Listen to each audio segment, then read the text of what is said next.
Hi అండి అందరికీ. Welcome to the Jo vlogs. ఈరోజు మనము తోటకూర, గలిజేరు ఆకు లేదా పునర్నవ అని అంటారండి. ఈ రెండిటితో కలిపి మనము పులగూర ఎలా చేయాలో చూద్దాము. 2 కట్టల తోటకూర తీసుకున్నాను. ఒక 12, 15 పచ్చిమిర్చి, ఒక 2 ఉల్లిపాయలు, ఒక 3 టమాటాలు, ఒక చిన్న సైజు నిమ్మకాయ అంత చింతపండు, కరివేపాకు, కొద్దిగా పునర్నవ ఆకు కూడా తీసుకున్నానండి. వీటి రెండింటిని కలిపి మనము పులగూర ఎలా చేయాలో చూద్దాము. కొన్ని దగ్గరలో పులగూర అంటారండి, కొంతమంది పుల్లకూర అంటారు. కొంతమంది ఏమో ఇక్కడ విజయవాడ సైడ్ అయితే పులుసు కూర అంటారు. ఆకుకూరతోటి చేసేదాన్ని ఎలా చేయాలో చూద్దామండి. ఇప్పుడు చింతపండులో అయితే నేను కొద్దిగా వేడి నీళ్ళు పెట్టుకున్నాను. ఇప్పుడు మనం ఆకుకూరలో కొద్దిగా ఉప్పేసి కొంచెం ఎక్కువ వాటర్లో బాగా నీట్గా కడుక్కోండి. కొంచెం బాగా ఇసుక వస్తుంది. ఇప్పుడు ఎక్కువ నీళ్ళతో ఒక 2 సార్లు కడుక్కోండి. మనం దీన్ని మిర్చి పౌడర్ వాడకుండా పచ్చిమిర్చితోనే చేస్తున్నామండి. ముందు ఇప్పుడు ఎలా చేయాలో చూసేద్దాము. ఇప్పుడు నీట్గా ఇవన్నీ కడిగేసుకున్నానండి. ఇప్పుడు ఇవి నీట్గా మనం తరుక్కుందాము. పచ్చిమిర్చి, టమాటా, ఒక ఉల్లిపాయ తరిగేసుకున్నానండి నీట్గా. ఈ విధంగా టమాటా, పచ్చిమిర్చి, ఒక ఉల్లిపాయ, ఆకుకూర, ఇంకొక ఉల్లిపాయ, కరివేపాకు మనము పోపులోకి వేసుకుందాము. ముందుగా ఇదైతే మనం ఇవన్నీ కుక్కర్లోకి షిఫ్ట్ చేసుకుందాము. ఆకుకూర, టమాటా, పచ్చిమిర్చి, ఉల్లిపాయ వేస్తున్నాను కుక్కర్లోకి.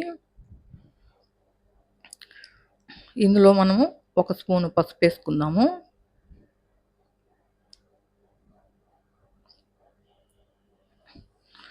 ఒక పావు లీటర్ నీళ్ళు అయితే వేసుకుందామండి. ఇప్పుడు మనము కుక్కర్ మూత పెట్టేసి ఒక 4 విజిల్స్ అయితే పెట్టుకుందాము.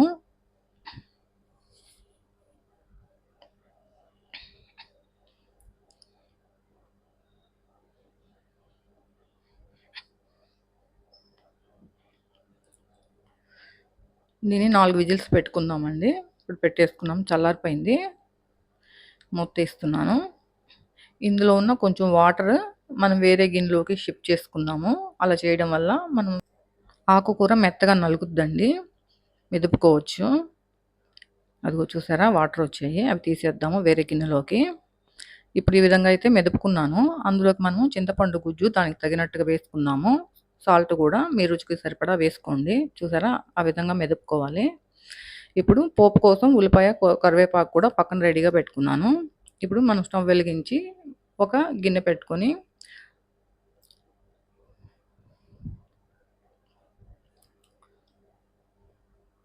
ఒక 3 స్పూన్ల ఆయిల్ అయితే వేసుకున్నాను.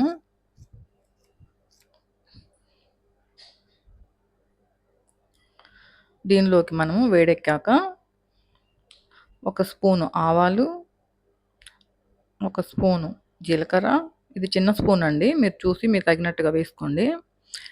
ఒక ఎండుమిర్చి కూడా తుంచి వేసుకున్నాను. ఇవి కొంచెం వేగిన తర్వాత ఉల్లిపాయ కూడా వేసేసుకుందాము. ఉల్లిపాయ మనకు బాగా బ్రౌన్గా వేగిపోవాలి. కరివేపాకు కూడా వేసేసుకుందాము. ఈ విధంగా వేగితే సరిపోతుంది. చూసారుగా బ్రౌన్గా. ఇప్పుడు కొద్దిగా ఇంగువ వేసుకుందాము. ఇప్పుడు మనం పక్కన మెదిపి పెట్టుకున్న ఆకుకూర కూడా వేసేసుకుందామండి. మనం పచ్చిమిర్చితోనే చేస్తున్నాము. ఇది కారం ఏమి వేరేగా యూస్ చేయలేదండి. రెడ్ మిర్చి పౌడర్ అయితే వేయలేదు. అందులో వచ్చిన వాటరే వేసుకుంటున్నాను. ఇప్పుడు మీకు ఏమన్నా ఉప్పు తగ్గిందనుకుంటే ఒకసారి కలిపి చూసుకోండి.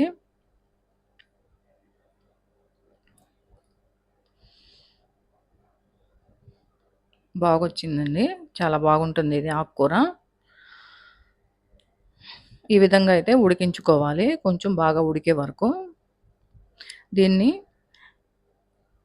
వేడి వేడి అన్నంలోకి, రాగి సంగటిలోకి, చపాతీలోకి ఇలా కూడా తినొచ్చండి. చాలా బాగుంటుంది. దీనికి సైడ్ డిష్గా చక్కగా ఆలు ఫ్రై కానీ ఇంకా వేరే కర్రీస్ అయినా కూడా చాలా బాగుంటాయండి. వేరే ఫ్రైస్ కూడా తినొచ్చు. మీకు నచ్చినట్లుగా.